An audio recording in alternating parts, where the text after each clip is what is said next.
My goblins, my beautiful, beautiful goblins. Can you believe it? There is no need to start off this week of fantasy news with any kind of recap of drama. There's no new drama coming into this place. We just have a light, manageable, fun episode of fantasy news. Oh my God!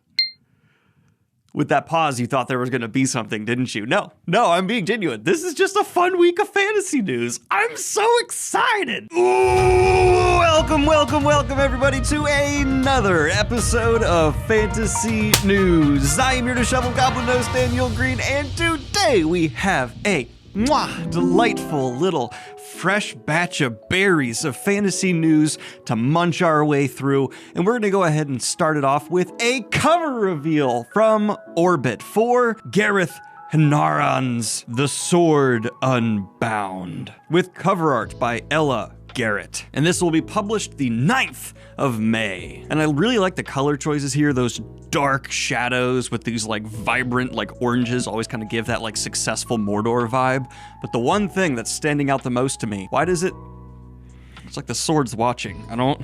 It's got a little, stop looking at me, sword! But speaking of looking, I'm sure keeping my eyes on the brand new book announcement from Boom. Yes, that's right, Sanderson is back with another full new book.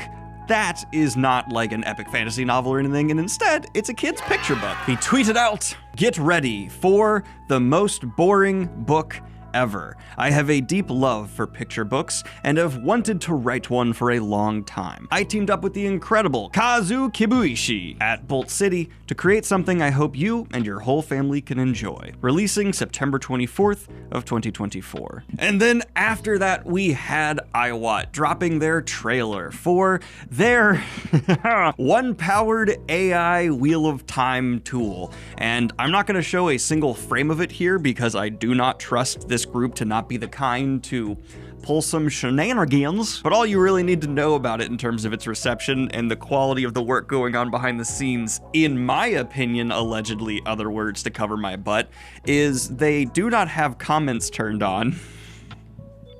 But funnily enough, they didn't do that by just turning off comments. They uploaded it under YouTube Kids. I have absolutely no idea why they did that. You can just turn off a comment section, but okay. And you can just assume exactly what this is. A bunch of AI generated art with a whole bunch of more claims about what this is going to be able to do. It's gobbledygook in my opinion. And not only do we have direct quotes from Robert Jordan saying working with these people was like eating soup that has been pissed in. Because remember, IWoT is Red Eagle Entertainment rebranded. No soup for you! But there was an interview dropped as well. And the comments section on that I would call suspiciously clean. So I think we can safely just go back to ignoring this. I'm actually also going to say, please don't go watch this trailer. Don't go give them attention. Any more attention we give this, it's like giving it power. So I think we should just let it float off and die. It's like the opposite of the scene in the Air Bud where he's like, go, I don't love you. But he's like, no, I do love you. Like the sub, underneath it. Now all of us, it's like, no, go away. I do not love you. I'm going to kick this dog. Kill the dog. Get out of there. But if that story put a sour taste in your mouth, I'm ready to bring the sweet after the powder on the warhead has dissolved, because it's actually a really good piece of video game news. And it's good enough news that I'm about to cover Star Wars. And I don't cover Star Wars. And that is because we have seen the trailer drop for Star Wars, the Battlefront Classic Collection. And this does seem to be pretty much not with the original Battlefront games that all of us grew up with and loved as kids, and they, yes, are going to keep these split screen and allow up to 64 player online matches. This is the full, like, so far, it is 2024 gaming industry, so there could be some details we haven't seen. Check the comments down below in case I missed it all, but so far, just a really dope release, and I'm gonna be playing this so much. I'm gonna make Kayla get good at this game just so I can play with her, because there were so many hours of me playing this as a child. It is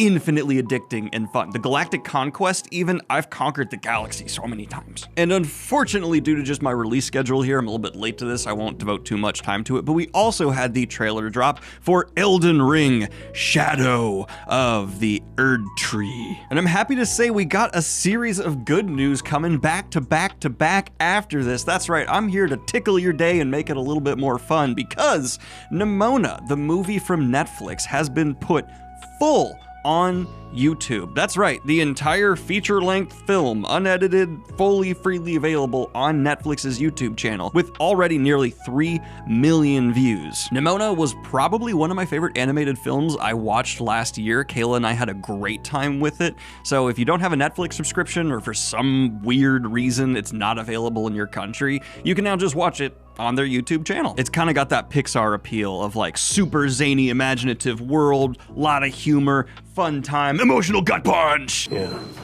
I'm in pain. And you know, one of my favorite segments on Fantasy News is when we're able to cover a real world story that feels like a sci-fi story. And this one, it lines right up with that, because a former Disney child star, Bridget Mendler, has launched a satellite data startup backed by major VCs. When speaking on the company, Northwood Space, Mendler told CNBC, "The vision is a data highway between Earth and space. Northwood aims to build satellite ground stations that are designed with mass production and customer flexibility first in mind. The startup plans to target services for satellites in low Earth orbit initially, for companies that don't want to spend the money to build their own ground station networks.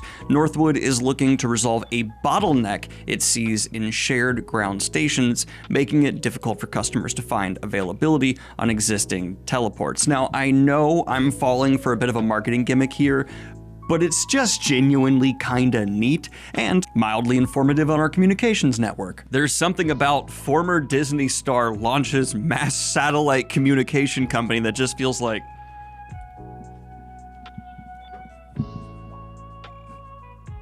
did Andy Weir write that? Man, the only thing this week of Fantasy News has been missing is like a piece of hype news. Oh, you want that? Bam, I got you for an adaptation, because How to Become the Dark Lord and Die Trying is in the works at Legendary Television. Yes, that's right, the novel by Django Wexler is going to get an adaptation directed by the same director as Godzilla vs. Kong, Adam Wingard. And it's been reported there was a competitive battle over these rights. And that's always like, you can't take too many good signs early on in this development. Like if anyone just sees like an announcement of something happening and they're like, guaranteed to be good, they don't know what they're talking about. But bidding wars usually indicate a sense of commitment, an aura of, oh, okay, there's gonna actually be a follow through on investment. Not guaranteed, but all I'm saying is it's like a small green flag. The story is pitched as following a young woman from our modern world who finds herself stuck in a time loop with a realm ruled by the Dark Lord. Tired of dying over and over, she finally decides to stage a revolution and become the Dark Lord herself. Very like Orconomics, Discworldian absurdity style approach to fantasy, which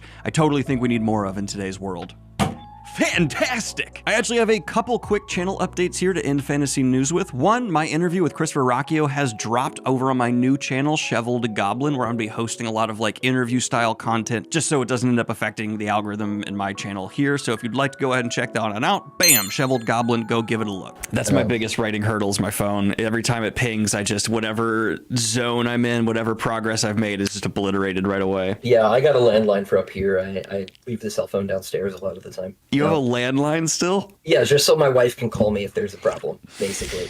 Also, mildly embarrassingly, I posted a video to my Discord where I was quite excited about receiving the Kickstarter copy of my book, and I was like, it should be being shipped to y'all. I was a little bit mistaken. I was actually sent a proto copy to approve before the final books are going to be sent out in either March or April, which still means we're going to be way ahead of our promised delivery date of September of this year, so still super psyched.